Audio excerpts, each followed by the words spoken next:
Salut les sportifs, c'est Goulven Tristan, vainqueur à 4 reprises de la Coupe du Monde d'Ultra Triathlon 2016, 2022, 2023, 2024 et je te souhaite la bienvenue sur ma chaîne YouTube Monsieur Performance. Jingle.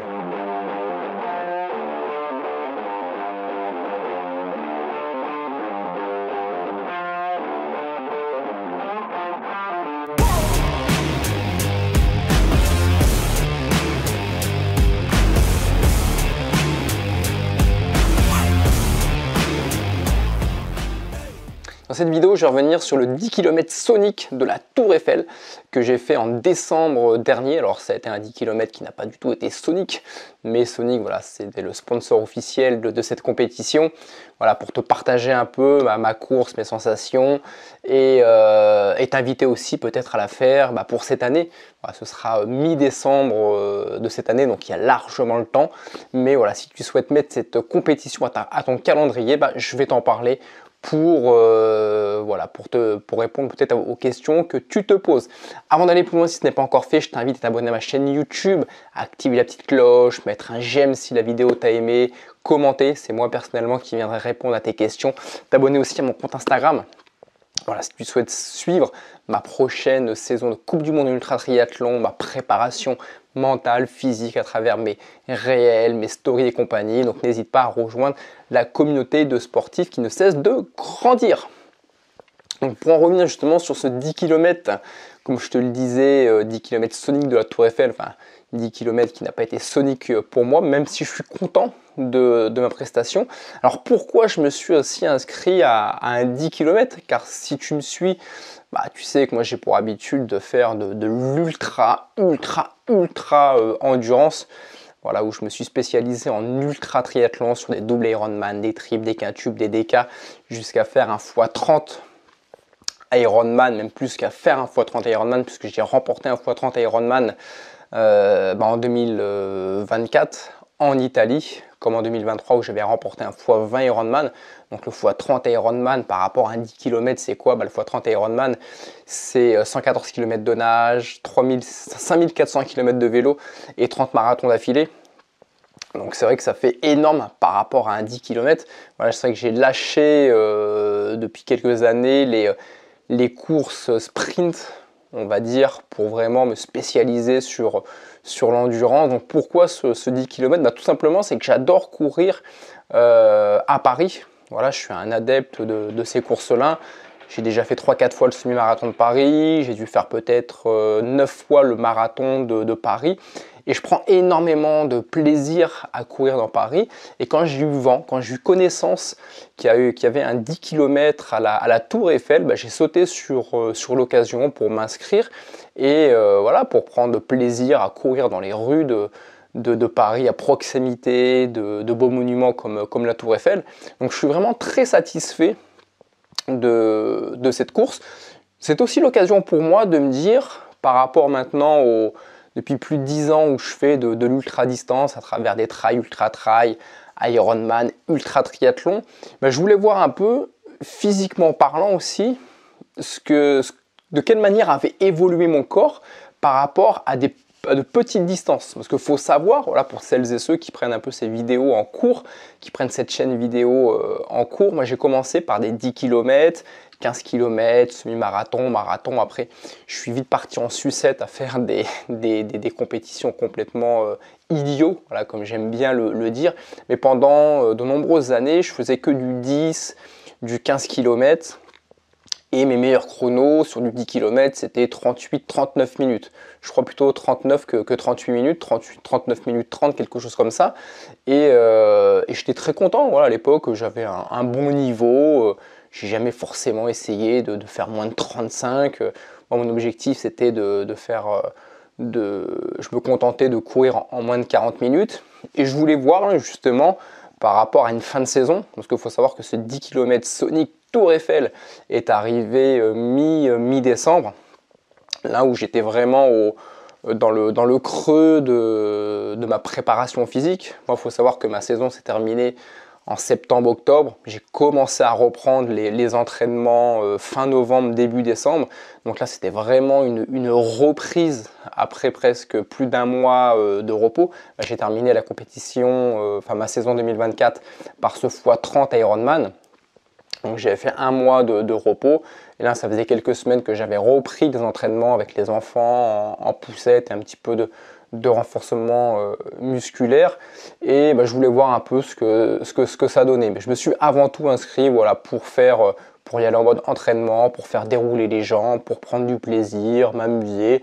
Et pour moi, c'était l'occasion voilà, de faire une sortie, mais à la fois de faire un entraînement. Ce qui a complexifié aussi la chose, sinon c'est pas drôle, c'est que comme je m'étais inscrit peut-être 6 mois avant la compétition, je n'avais pas forcément planifié ce qui allait avoir la veille. Et là, manque de peau, la veille, on a fait un repas de Noël à la maison avec des amis, la raclette de Noël.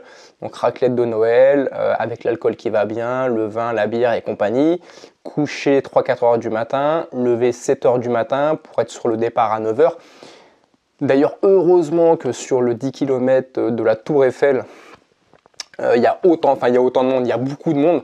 C'est vraiment une course qui est populaire, qui se popularise de plus en plus, comme l'a été à ses débuts le semi-marathon de Paris ou le marathon de Paris. C'est-à-dire qu'il y a énormément de personnes. Alors je ne saurais même pas te dire combien il y avait de personnes au départ.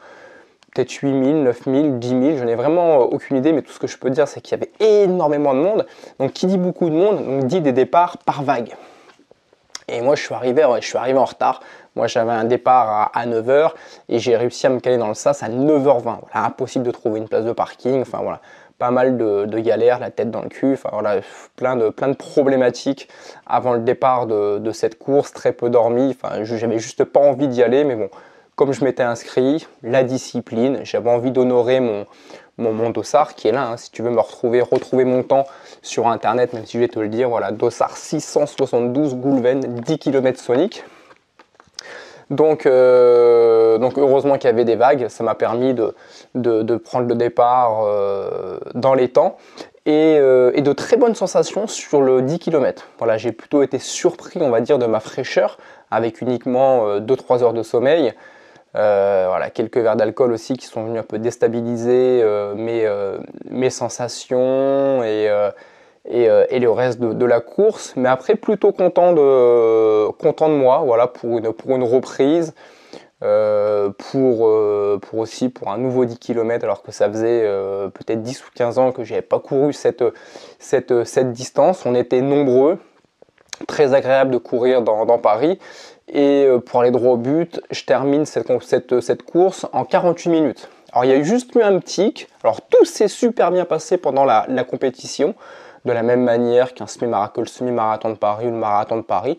Vraiment bravo aux organisateurs, voilà, bravo, parce que c'est énormément de travail de mettre en place une telle compétition par rapport à toutes les rues qu'il faut barrer, la logistique, le nombre de personnes à gérer et compagnie. Donc bravo déjà à l'organisation, parce que c'est une course, si je dis pas de bêtises, qui est toute récente. Je ne sais pas c'était quelle édition, mais je fais ça en 48 minutes, donc plutôt satisfait. Le petit hic qu'il y a eu, qui a eu certaines répercussions chez certaines personnes qui n'étaient vraiment pas contentes. Bon, moi, j'étais pas là pour la compétition, mais c'est que j'ai mis à peu près 30 secondes à franchir la ligne d'arrivée. En fait, il y a eu un énorme bouchon au moment sur la ligne d'arrivée, parce qu'il y avait un ravitaillement qui était peut-être 100 ou 200 mètres plus loin. Voilà, les organisateurs n'avaient pas eu la possibilité de le mettre plus loin, et ça a créé un énorme bouchon à l'arrivée, et du coup ça a faussé certains chronos, pour certains de 10 secondes, de 15, de 30, peut-être certains de plus d'une minute. Moi ça a été à peu près 30 secondes, donc j'ai dû le faire en 48-50. Enfin bon, moi je restais dans la catégorie des 48 minutes, donc content de moi parce que pour avoir fait autant d'ultra distance depuis ces dernières années, mais au final, je me dis que si j'avais préparé un peu plus sérieusement ce 10 km, mais encore une fois, ce n'était pas mon objectif. Moi, j'y allais vraiment pour m'amuser, pour passer du bon temps, pour faire dérouler les jambes. Mais si j'avais préparé ce 10 km comme j'avais l'habitude de les préparer quand je faisais ça il y a plus de 15 ans, c'est-à-dire déjà me coucher beaucoup plus tôt le soir, ne pas manger une raclette, ne pas boire d'alcool et compagnie. Donc si j'avais éliminé tout ça, on va dire que s'il y avait eu un alignement des planètes qui aurait fait déjà qu'il n'y aurait pas eu de raclette et d'alcool la veille, ça aurait été beaucoup plus facile. Et si je m'étais préparé un petit peu plus pour ce 10 km, je serais facilement arrivé sous les 45 minutes. Je pense que j'aurais même taquiné les 40 minutes. Voilà, je pense entre 40 et 42 minutes. Donc au final, j'aurais été à 3-4 minutes de mon meilleur chrono. Donc plutôt, voilà, plutôt satisfait. C'est vraiment plutôt un bon chrono et je suis content qu'après toutes ces années d'ultra distance, j'ai pas perdu tant que ça sur de la vitesse. Parce qu'il faut savoir que tous mes entraînements, je m'entraîne en mode endurance, c'est-à-dire que je travaille jamais la vitesse. Voilà, je cours, je fais jamais des sorties à 15, 16, 17 km/h comme je pouvais le faire quand je faisais uniquement des 10 km, des 15 ou des semi-marathons, où là je faisais parfois des entraînements peut-être beaucoup plus courts que les entraînements que je fais actuellement, mais j'y mettais beaucoup plus d'intensité, alors que les entraînements, c'est des entraînements qui sont un peu plus longs et je travaille vraiment l'aspect musculaire, endurance, répétition, pour vraiment que chaque muscle de mon corps, de mes jambes, assimile justement intellectuellement le fait de recommencer des efforts endurants sans forcément aller très vite, mais du dénivelé, des sorties longues, mais toujours petite foulée bras souples à 10, 12, 13, 14 km/h maximum. Mais au-delà des 15 km/h, voilà, je ne fais plus ce type d'entraînement. Et au final, je pense que si je me remettais focus 1 ou 2 mois à faire de la vitesse et à préparer comme je le faisais un 10 km il y a 15 ans en arrière, j'arriverai à redescendre sous les 40 minutes. Donc je suis vraiment assez satisfait de me dire qu'après tant d'années en ultra triathlon ou en ultra distance tout court, j'ai pas perdu tant que ça en vitesse et c'est une double satisfaction. Voilà, la première satisfaction, c'est d'avoir pris du plaisir sur ce 10 km Tour Eiffel que je te recommande vivement. Voilà, si tu as déjà fait un semi-marathon à Paris ou un marathon de Paris, c'est vraiment la même ambiance sur un format 10 km au lieu d'un format 21 ou 42 km. Mais c'est une très belle course, très belle ambiance, des gens qui sont déguisés aussi, c'est bon enfant, on y trouve tous les profils, voilà, des personnes qui viennent pour des athlètes qui viennent pour de la compétition, pour faire des chronos, et d'autres athlètes comme moi, voilà, qui viennent pour faire tourner les jambes, pour passer un bon moment. Donc je te recommande vraiment vivement cette compétition. Si tu as des questions, comme dans toutes les autres vidéos que j'ai l'habitude de publier une fois par semaine, le vendredi à 18h30, n'hésite pas à laisser un commentaire. C'est moi personnellement qui répondrai à tes questions. Et n'oublie pas de me suivre sur Instagram si tu veux suivre ma préparation mentale, physique, dans le cadre de ma future saison d'ultra triathlon. Donc là, on ne sera pas sur de la courte distance, mais vraiment sur de la très longue distance. Il y a plein de choses à apprendre. Donc n'hésite pas à rejoindre la communauté de sportifs qui me suit sur Instagram. Je te dis à très vite et à ton succès, bye bye.